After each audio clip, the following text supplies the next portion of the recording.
Ilang taon mo pinag-aralan yan eh.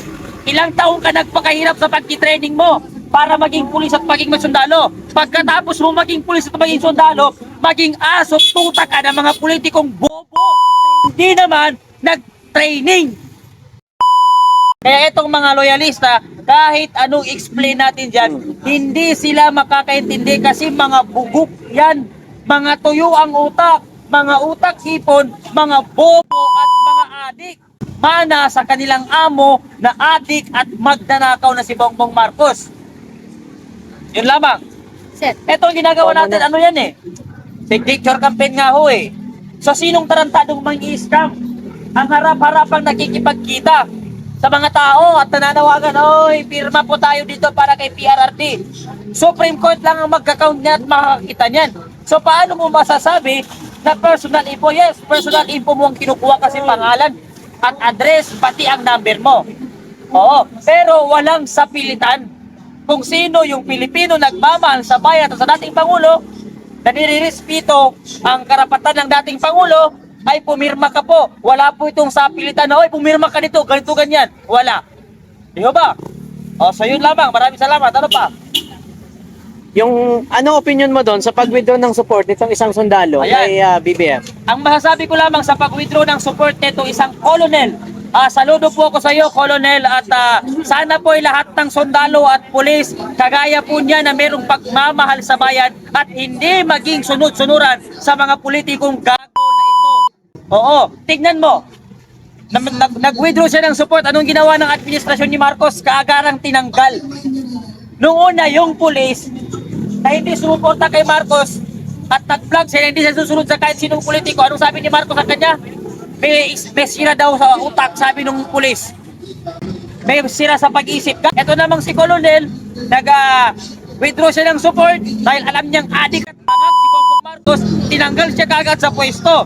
Di bali nang matanggal kayo sa pwesto, mga kababayan naming Pilipino. At least maipakita ninyo sa mga Pilipino na kayo'y handang mawalan ng trabaho at mamatay, magbuwis ng buhay para sa ating minamahal na bayan. Oo. Di ba? Sana lahat ng mga pulis maging ganyan eh. Huwag sila maging sunod-sunuran sa mga politikong ito. Huwag sila maging sunod-sunuran at maging aso at maging tuta ng mga politiko. Ilang taon mo pinag-aralan yan eh. Ilang taon ka nagpakahirap sa pagkitraining mo para maging pulis at maging sundalo. Pagkatapos mo maging pulis at maging sundalo, maging aso, tuta ka ng mga politikong bobo na hindi naman nag-training. Matatanggap mo ba yung pulis ka? Walang kwenta yung star na tinatanggap mo. Walang kwenta yung mga kung ano-ano pa diyang kinakabit sa iyong bakal. Kung wala ka namang pagmamahal sa iyong kapwa at sa iyong bayan. Okay. Ano opinion mo doon sa mga vlogger na hanggang ngayon daw talagang pinagdidiinan nila na mas maunlad talaga ang Pilipinas daw ngayon? Mga vlogger ni BBM. Okay. Sa mga vlogger ni BBM, ito nakikita naman natin kasi yung nangyayari. Nakikita rin natin yung mga video na kung sino talaga ang vlogger na nagpapalabas ng katotohanan at vlogger na binibideo kung anong tama at sinasabi kung anong tama. Unang-una sa lahat, etong mga loyalista ni Marcos na mga vlogger, puro fake news ang kanilang pinapakalat. Gaya nung video na merong kumakalat na napakaraming cellphone na pinagpapatong-patong na yun daw ang ginagamit ng mga DDS na trolls daw yun. Yun daw ang ginagamit kaya akala natin sa mga ay marami tayo. Yun po ay galing po, yun po ay nasa China po yun. Na gadget na pinagpapatong-patong, ginagamit po yun sa online game. Hindi po yun sa mga DDS, hindi po yun sa Pilipinas. So etong mga loyalista na pinipilit nila na mas maunlad daw ang ating bansa ngayong panahon ni BBM, nakakapagtaka naman ho yan mga kababayan sapagkat tayo ngayon nalalaman natin na ang mga Pilipino ngayon ay krisis na, nagugutom na. Kahit ngayong nagraling babae doon sa Luneta kung naaalala ninyo, yung nagtataas ng ito, Marcos Duterte walang pinag-iba, sobrang itim na ng kilikili niya. Anong ibig sabihin nun? Pati ang pambili ng tawas, ninako ng gobyerno. Kaya nangitim ang kilikili niya ng sobra. Oo, kaya paano mo masasabi na umuunlad ang ekonomiya natin ngayon? Paano mo masasabi na maunlad at maganda ang pamumuhay ng mga Pilipino ngayon kung ang mga adik at mga rapist ay bumalik at ang mga estudyante sinasaksak ng mga adik? Di ba? Oh. Okay. Thank you. Thank you. Thank you. Dagang salamat. Daghang salamat sa inyo. Kapatid, bakit ngayon, hanggang ngayon, suportado mo si dating Pangulong Duterte? Bilang isang kabataan at lumaki sa lola, tinitingala ko din siya bilang aking tatay-tatayan. Hindi ko man siya talaga nalapitan pa sa personal, pero ramdam ko po ang kanyang pagmamahal. Hindi lang sa mga matatanda, hindi lang sa mga kabataan, kundi sa kagaya namin na individual na lumaki sa piling at sa paanan ng mga matatanda. At respeto ko po kay Tatay Digong dahil ang kanyang pananaw ay ang kabutihan at kalinisan para kaming mga kabataan meron pang makikita at meron pang magamit sa susunod na mga henerasyon. At yun nga, sa kanyang mga plataforma din na ayaw niya sa droga. Bula para sa mga kabataan. So, suportado ko din po yung kanyang mga legasiya na naiwan. At dito sa Dolomite ngayon, binisita ko personal. Hindi ko man dala yung aking sidecar na ginamit sa paglibot sa Pilipinas para isulong yung pagsuporta sa batas na Anti-Elderly Abuse Act na suportado din niya na ang purpose ay proteksyonan ang mga senior citizen. Kaya Tatay Digong, miss ka na namin. Sana makauwi ka na dito at mayakap kita sa personal dahil na-miss ko na din po yung lola ko. So I hope na makauwi na si Tatay dahil yung lola ko namatay po 87 years old at si Tatay, nakikita ko po sa kanya ang pagiging isang tunay na ama ng ating bansa na siya po yung nagbigay ng bagong Pilipinas. Ngayon, makikita nyo naman natin na napakalinis yung kanyang legasiya. Sa kasalukuyan ay nabibisita pa ng iba't ibang lahi at hindi lang tayo mga Pilipino ang nakakabenepisyo nito, pati na rin ang mga taga-ibang bansa. Maraming salamat po, Tatay Digong. Hindi, isa na lang. Bilang Pilipino, saan sa palagay mo, saan yung mas maunlad na merong pamumuno? Nung panahon ni Digong or ngayong administrasyon? Sa panahon ni Tatay Digong po, nakita ko po talaga yung progress po talaga. Dahil hindi lang ang mga senior citizen nakakabenepisyo, pati na rin po yung mga kabataan talaga na sincero, na takot talaga na gumala-gala sa mga malalayong lugar. At safety po yung panahon na yon. At ngayon, hindi ka na po safety. Gagala-gala ka lang dito sa Maynila na may kaba ka na. Kasi hindi natin alam, dyan sa gilid-gilid may nakaabang. Pero sa panahon ni Tatay Digong, 24/7 ligtas. Ngayon, hindi na ligtas para sa akin, pati na sa mga matatanda. Thank you, brother. Sikad, Pilipinas. Ma'am, bakit hanggang ngayon, suportado nyo pa rin si dating Pangulong Duterte? Isa akong OFW. Maraming OFW kami na endorse na ito na ilapit sa kanya na natulungan. Hanggang ngayon, tuloy pa rin yung pagtulong namin. Kaisa kami. Kami yung mula 2016 kaisa at isa din akong OFW na tulungan ni Tatay Digong. Ma'am, bilang Pilipino, kung ikukumpara natin yung pamumuno ni Digong sa administrasyon ngayon, Tapi si Tatay Digong, never yan. Hindi yan mabubura sa puso natin. Hindi. Ibang-iba si Tatay Digong. Itong Dolomite, nakita nyo naman nung before and after, di ba?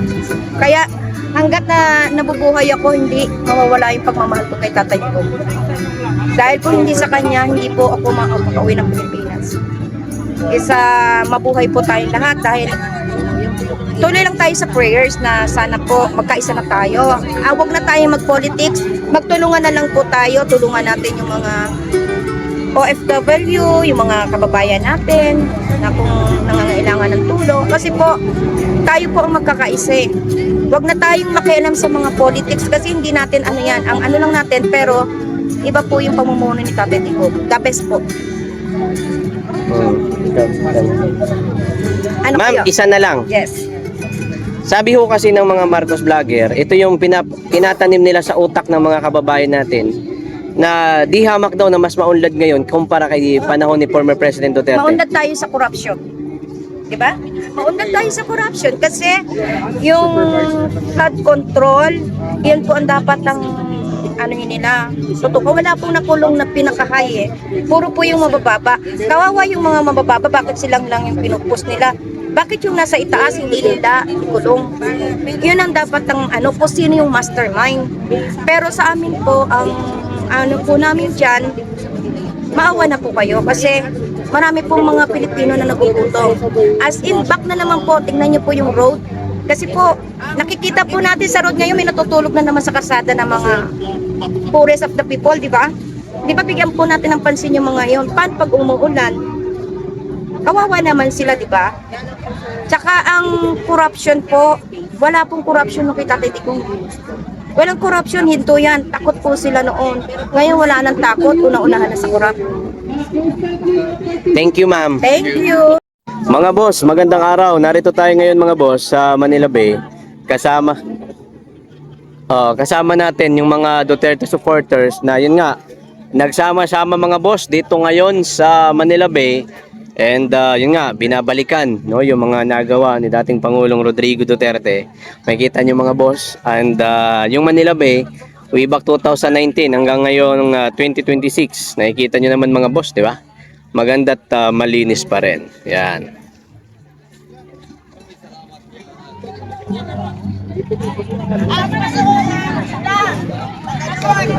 Yan mga boss.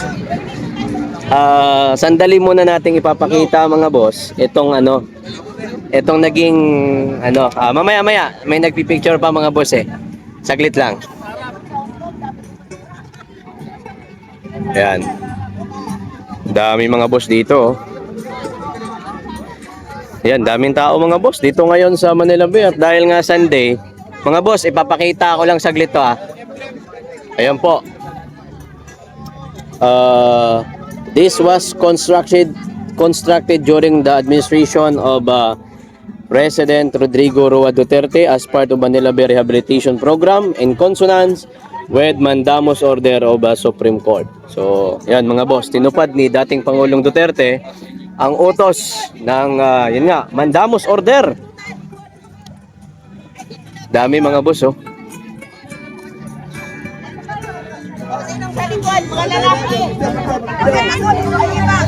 Dami. Alam mo mga boss, nakakatuwa lang na isipin na napapakinabangan ngayon yung Manila Bay, no? So ayan.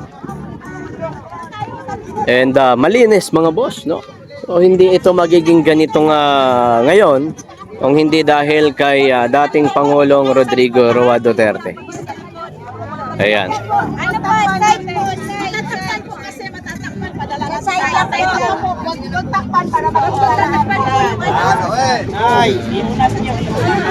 Dami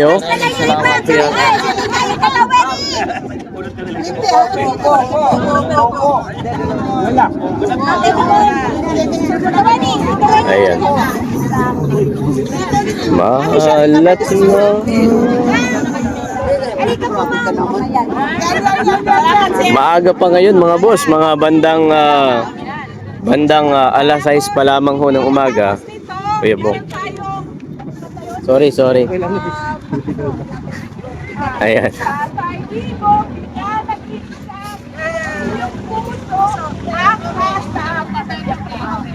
Tapos, bilang admission, Tatay Digo. Kasi papadala natin, okay? Practice! Okay, ready?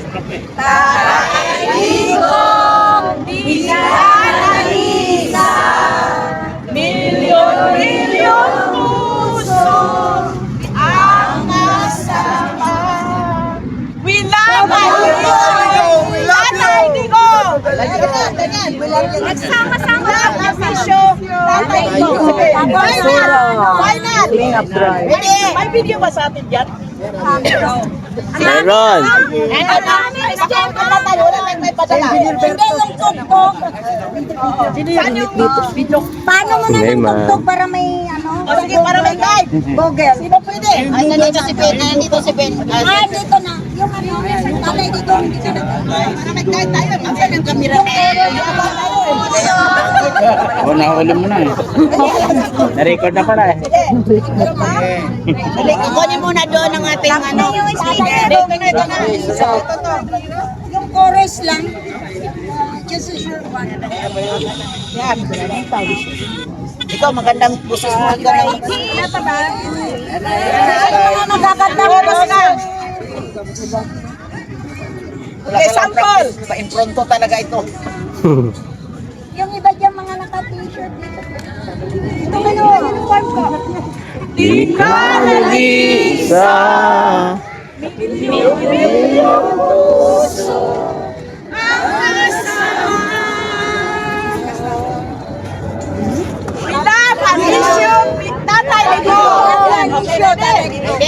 We love you. We love ambisyo, Tatay Digong. Yes. Love and Vision Tatay Digong. Yes. We love ambisyo. Love and Vision Tatay Digong. Tapos ganyan kagad ang kamay, ha? Mami Michelle, pasensya ka na. Okay lang po. Ito na. Sandali lang. Sandali lang. Sandali. Kasalanan. Sandali lang. O, tingnan lang.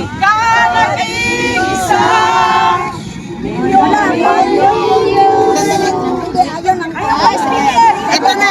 Wait lang. Sinukulit namin.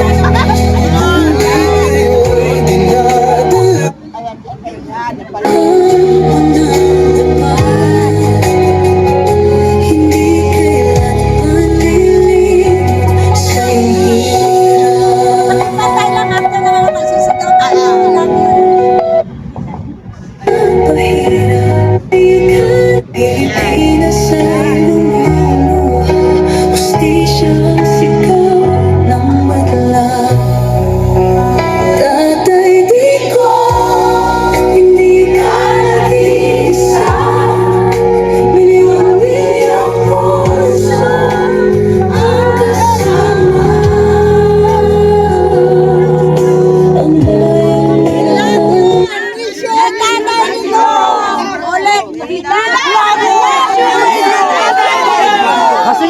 Sige, isa pa.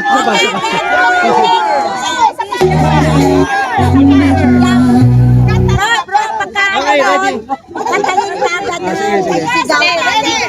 Yung instructor natin. Okay, guys. Okay. Ay, bakit na? Okay. 1, 2. Pilipinas ay lumuluha, hustisyang sigaw ng madla. Tatay Digong, hindi ka nag-iisa. Milyon-milyong puso ang kasama. We love you!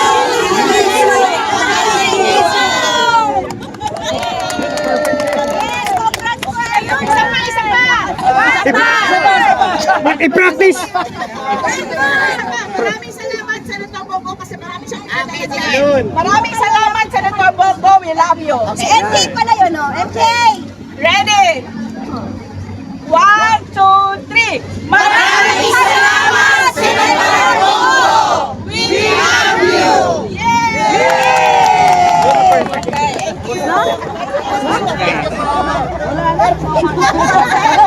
Lalagay na po. Lalagay na po. Sir, gusto ang buhay-buhay. May program pa? May program pa? Sir, kumusta ang buhay-buhay, sir? Kaya lang tayo, sir. Oo nga eh. Kala ko di ka nakalusot ah. Hindi, ngayon. Malapit lang ako dito, sir. Kabila lang ako. May program pa, ma'am? So, may program pa daw po, kabayan. Hindi nanalo nung Pilipilaban. Mananalo na kayo. Yay! May t-shirt, ma'am? Nasa perde. May t-shirt pa kayo dyan? So, ano ka eh. Ay, sir. Baka meron pa? Sir Saraos, baka may t-shirt pa dyan? Wala na daw. Wala na? Sabi niya. Okay lang, no problem. Hindi kasi Okay lang. napatanggap pa si Ma'am Gemma. Kaso ayaw na ng nagawa. Hindi, no problem, ma'am. Salamat po, okay lang. Dito kabayan, ikot mo tayo saglit. Ikotin muna natin saglit yung Manila Bay, kabayan. Nag-ala-ala kay dating Pangulong Duterte dahil wala siya dito, nasa dahig siya eh. Walang tarpaulin muna. Dito na rin yung mga kapatid nating mga Muslim. Ayan po.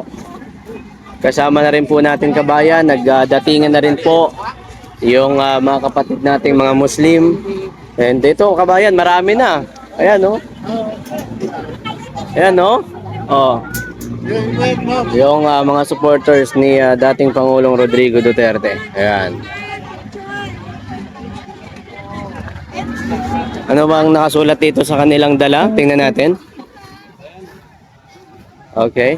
Panawagan po sa mga participants ng Coastal Cleanup na pumunta po doon sa may malaking bato para po sa photo kasama ang DNR. Ayan. Iiwan lang po nun. Ang nakalagay po dito ay Dolomite Mates, maraming salamat.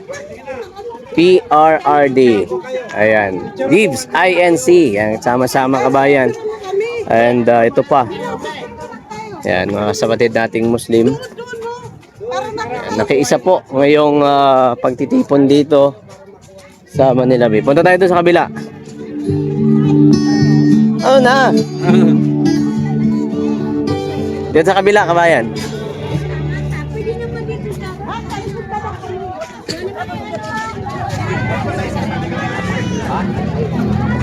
Hindi ka nag-isa.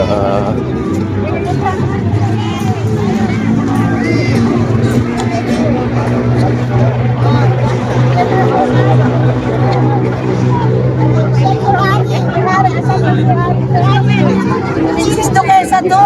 Kaya nga. Ayan. Lahat ng mga kaway, tatalikod ko tayo lahat. Picture tayo nakatalikod. Sis M! Sis M! Ready na natin yung spot. Ayan, sigado pa. Ano yung pictures na? Yan yung mga ano namin, original. Actually mga kababayan, ang makikita po natin, maganda't malinis, oh. Ganda, di ba? Check. Ayan, oh, dami pa nila kabayan. And may mga parating pa po kabayan. Para yun nga makiisa dito sa ginagawang pagtitipon ngayon dito sa Manila Bay. Ayan. Tsaka kita nyo naman, marami pa rin po ang mga namamasyal, oh. Ayan, oh. Ayan. Dito ngayon sa Manila Bay.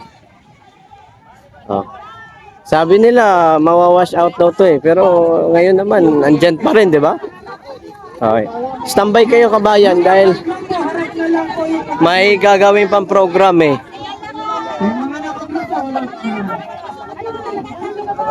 Yung mga nakagrupo sa mga dito. Ayan. Bawal po design.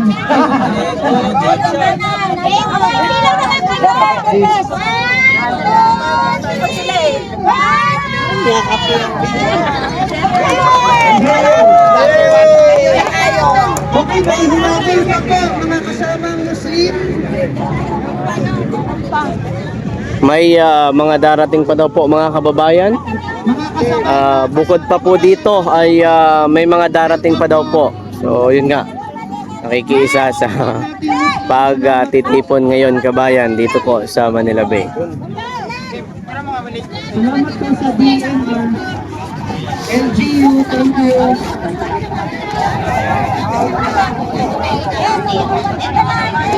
Hindi ka nag-iisa. Milyon. Kaya natin kabayan dahil mayroon pa daw darating. Check natin maya.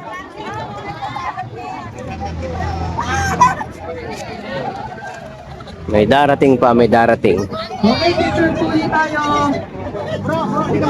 Miss Michelle, ikot tayo. Okay.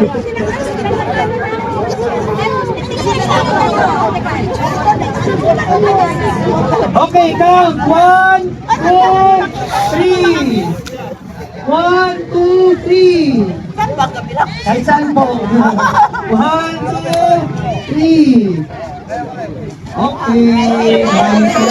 Standby kabayan dahil Magtipon po tayo dun sa may tapat po ng speakers para po sa ating short program at pasasalamat. mayroon pa daw pong gagawing programa.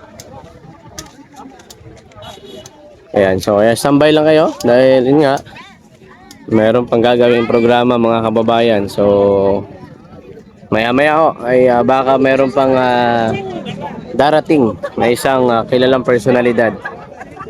Ayan, maya-maya mayroon yan. Sigurado yan. Kaya standby lang kayo dyan.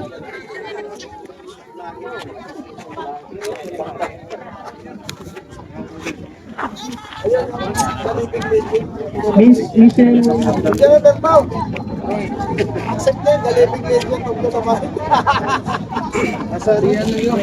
Hintay pa yung ibang kabayan dahil nga mayroon pang darating na iba.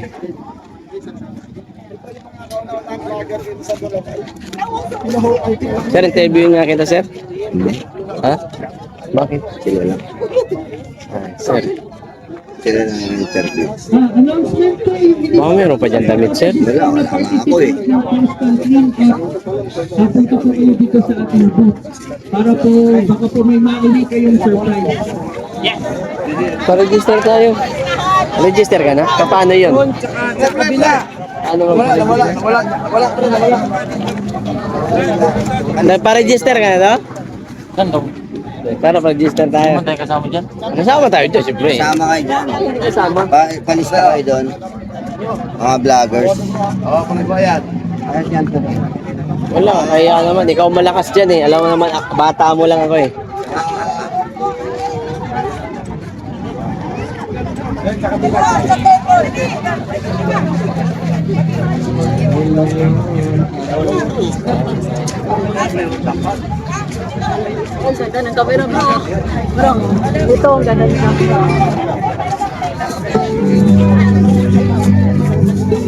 Uy!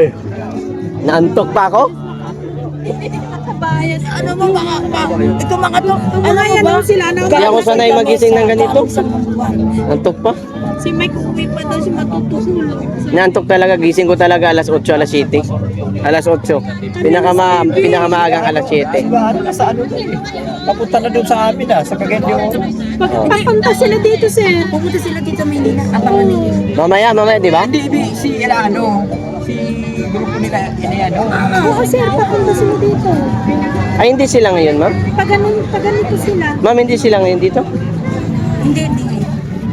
Ay, hindi. Mamaya, pagtapos. Tingnan mo naman ang dubi-dubi. Pag natapos sa mga message natin sina Sir Classic. Pero andi dito na sila sa location malapit. Hindi, respect eh. Hindi po. Ah, ganun. Okay.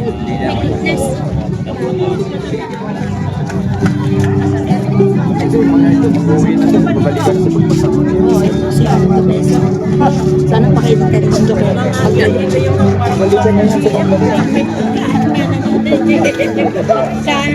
Ayos yung maganda kay Julian.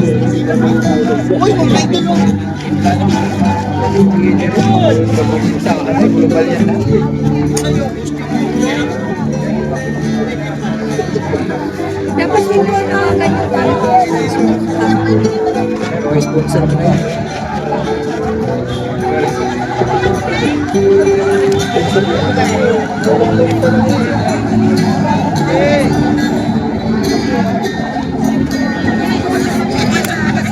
Toto ka na naman ha.